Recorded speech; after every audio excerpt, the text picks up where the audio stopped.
So something really important has happened in Brazil.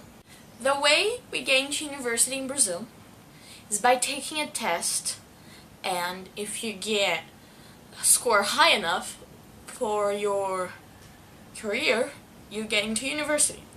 I think only a little bit, only a tiny portion of the private ones have interviews, but mostly you just have to take a test, and if you get the mark, you get in. If you don't get the mark, see you next year. For example, I take the same test as everyone, all, 7 million people, and if I get above 65 of 90, I get into film school in São Paulo.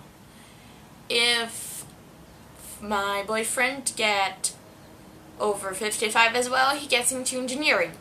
If my friend gets over 45 of 90, she gets into physics.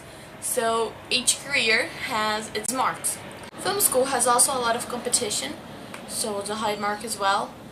And physics is a hard course, but it doesn't have much demand, so the bar is lower. So it's basically supply and demand the degree is based on.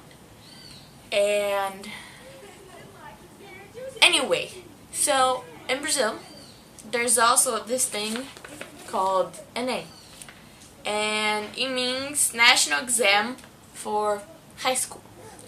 So it tests, like the Brazilian Ministry of Education has oh, you have to learn this in history, this in physics, this in chemistry. So this test tests if our school has taught us what the Ministry of Education has said we should learn.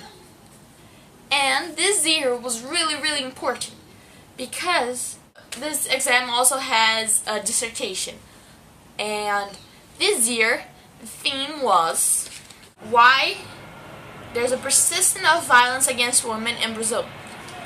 And there's a lot of data on women getting beaten and rape and things, so you can get a base on your test. And in the bottom here, it says you can't violate human rights. So everybody who writes a sexist essay is eliminated, which is fucking awesome, right?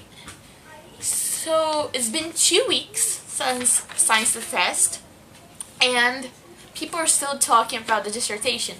Do you know how fucking wonderful that is? That people all over Brazil, 7 million people took this test. 7 million teenagers took this test.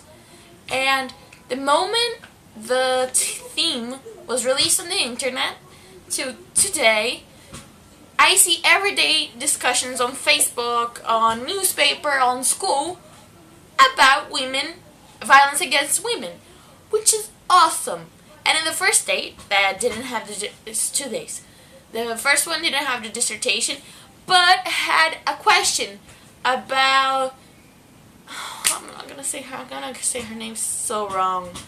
Simone de Beauvoir, the French philosopher. She's awesome and she's a feminist, and I had a question about her, and it's awesome, but I didn't understand why it was feminist, because my philosophy teacher didn't teach her.